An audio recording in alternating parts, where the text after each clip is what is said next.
Kodėl aš nusprendžiau, kad daugiau niekada nedirbsiu jokiam šeimos verslui? Niekada nesakyk niekada, bet aš tikiuosi, kad niekada neteks. Visiems, hi, aš esu Viktorija ir welcome back į mano kanalą, kur mes leidžiam laiką su Talku. Kaip jūs galbūt jau žinot, šitam kanale mes dažniausiai kalbam apie sportą, sveikatą, subalansuotą mitybą, bet kartais man labai patinka paliesti tam tikras socialinės temas, kurios yra įdomios man ir pasidalinti savo patirtim. Esu jau darius nemažai video apie korporacinius darbus ir minėjau, kad man teko dirbti šeimos verslui, tad atėjo laikas pakalbėti būtent šią temą. Taigi pasidalinsiu savo pagrindiniam priežastim, kodėl aš norėčiau daugiau niekada neatsidurti tokioje situacijoje, kad man tektų dirbti kažkokiam šeimos versle. Ir aš turiu pabrėžti, kad tai nėra kažkokia patirtis gauta per vieną mėnesį. Aš esu dirbus šitoje kompanijoje daugiau nei 7 metus. Ir tikrai dirbau šitam darbe, nes man daug kas tiko ir patiko ir mes visai neblogai sutarėm.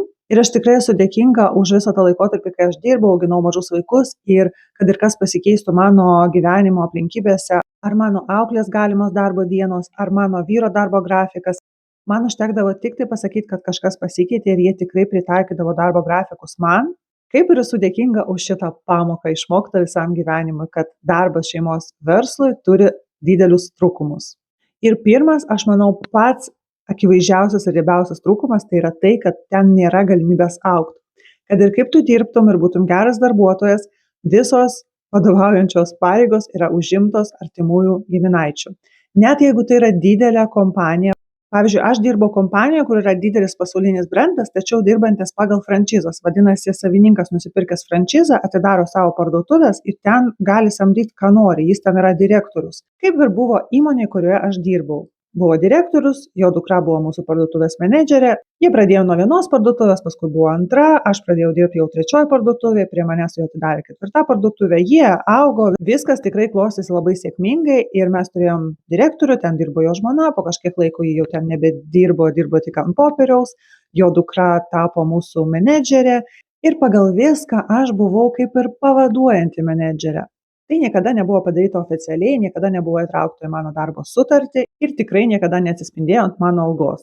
Nors ant žodžių aš visą laiką buvau labai patikimas darbuotojas, kurio nuomonė labai vertinama, mūsų savaitgalių menedžerė, taip ir vadino mane direktorius. Kadangi pagal viską taip ir buvo, aš atlikau pavaduojančios menedžerės pareigas. Visą laiką, kai atsirasdavo naujų komandos narių, aš juos apmokindavau, vadinasi, vykdydavau ir apmokymus, tačiau tai niekada niekur nesispindėjo ant mano kažkokio papildomo, tarkim, uždarbio.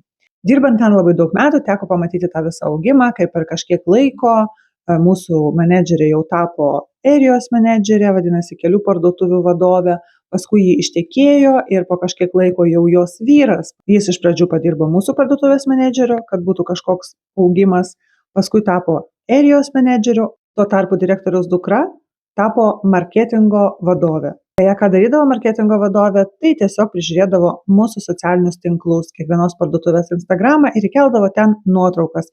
Ne nuotraukas, kur jį padarė pati, o nuotraukas, kurias jau atsiuntė brandas. Todėl taip, kad ir kaip tu pasireikštum šitam darbe, kad ir koks tu patikimas ir naudingas būtum, tave aišku bandys išlaikyti. Su manim ten tikrai elgdavosi pagarbiai ir pritaikydavo man darbo grafikus, bet pagrinde dėl to, kad jie nenorėjo prarasti tokio patikimo darbuotojo, kuris prižiūrėdavo įmonę tada, kai jie visi išvažiuodavo atostogų, nes jeigu jie išvažiuodavo atostogų, tai čia šeimos verslas, jie išvažiuodavo visa šeima ir aš realiai likdavau prižiūrėti mūsų parduotuvę ir jie žinojo, kad aš tikrai esu patikimas ir atsakingas žmogus ir 2 savaitės, kol jų nebus, su parduotuvė viskas bus tvarkoj.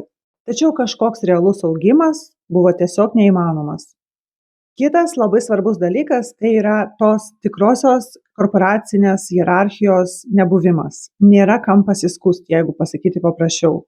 Be abejo, viskas priklauso nuo žmogaus, tačiau menedžerė, kuri gavo šitą darbą, ne dėl to, kad jie labai daug dirbo ir pasiekė savo vadovaujančios pozicijos, o dėl to, kad ją ten pasodino jos tėtis. Tai buvo nuotaikos žmogus, kartais jį galėjo tikrai labai negražiai ir nemandagiai kalbėti su bendradarbėm. Ir jaunesnis darbuotojas neretai ir pasisakydavo, netgi man, kad kartais būna taip nejauku ir kartais būna matosi, kad pas ją yra bloga nuotaika, nes kažkas susirgo ir jai teko dirbti daugiau ir ji buvo visą dieną labai moody ir ji kalbėdavo labai negražiai. Ir dideliam ofise galbūt taip nesijaučia, jeigu menedžeris atėjo su bloga nuotaika, tu gali kartais tiesiog nesusitikti dideliam ofise su vadovu. Tačiau mažoj patalpoj, kur jūs kartais esate tiesiog dviese pusę dienos, Tas labai jaučiasi ir ta įtampa jaučiasi. Ir mes karts nuo karto turėdavom pokalbius vienas ant vieno su direktorium. Čia standartinė procedūra, praktiškai visos įmonės tai daro, kai jūs aptarėt tikslus, pasižiūrėt, kaip sekasi, pasakot, jeigu jums kažkas tinka arba netinka, gal jūs kažką norėtumėt keisti. Bet esmė yra tokia, kad ir kaip kartais žmonės turėjo nusiskundimo dėl menedžerės, jie niekada dėl to nesiskųsdavo, dėl to, kad direktorius yra tiesiog jos tėtis. Žmonės tiesiog galvojo, kad gali būti tik blogiau, nes jie pasiskus ir tėtis pasakys jai namie, kas jai pasiskundė, ir kadangi įmonė pakankamai maža, tai jį tikrai žinos, kas pasiskundė, ir žmonės tiesiog nerizikuodavo, kad negadinti savo situacijos. Ir dar vienas dalykas tai yra tai, kad šeima visada teisi. Vis tiek tai yra šeima ir kad ir kaip jie kažką darytų neteisingai, padarytų klaidų, vis tiek tų pasiekmių, kurios lauktų kito darbuotojo, šeimos nario, tos pasiekmės niekada nepasieks. Buvo toks laikotarpis, kai pas mus laikinai atėjo dirbti direktoriaus dukra iš pirmos santuokos. Kodėl jie atėjo dirbti? Ogi dėl to, kad jie ten kažkaip prarado vieną darbą, paskui jie išvarė iš kito darbo. O taip gavosi, kad kai jį prarado savo pastarąjį darbą, jį jau laukėsi ir jai reikėjo tiesiog padirbti kažkur dėl motinystės atostogų. Ir tėtis ją įdarbino, mergina buvo visiškai neatsakinga, darydavo labai daug klaidų, būdavo labai daug klaidų su dokumentais, su ataskaitom, su kasa, su pinigais, su prekiam, su bet kuo. Viskas buvo nurašoma ant to, kad she just has a baby brain, nors aš tuo metu irgi laukiausi. Ir aš nemanau, kad man būtų atleidžiamos visos tos pačios klaidos. Ir dar be abejo, kad jos motinystės išmokos iš valstybės būtų didesnės ir kad jai pagerinti jos CV. Pas mus ji buvo pasamdyta kaip skyriaus supervisorė ir alga jos buvo atitinkamai šiek tiek didesnė. Tai irgi buvo šiek tiek skaudi patirtis, matyti, kad tos pareigos, kurių aš norėjau ir kurių tikrai nusipelniau savo darbu, aš taip ir negavau, kai jau tuo metu ten dirbau 5 metus. O direktoriaus dukra gavo tas pareigas ant popieriaus tiesiog dėl to, kad ji direktoriaus dukra. Jeigu jums kada nors teko dirbti kokiam nors šeimos verslui, pasidalinkit savo nuomonę komentaruose arba pasidalinkit, kokia buvo jūsų patirtis. Gal jūs žinot daugiau priežasčių, kodėl niekada neverta dirbti šeimos verslui. O gal jūsų patirtis yra priešinga, ar jums viskas tiko ir jūs netgi gaudavo ten paaukštinimus. Bet kuriuo atveju dalinkitės tuo komentaruose. Nepamirškit spausti patinka, tai yra nemokama, jums nesunku, man malonu, bet tai be galo padeda tokiam mažam kanalui kaip mano. Jeigu jums patiko šis video, taip pat jums gali patikti šitie video. Ačiū, kad pažiūrėjote šį video iki galo. Visiems bye!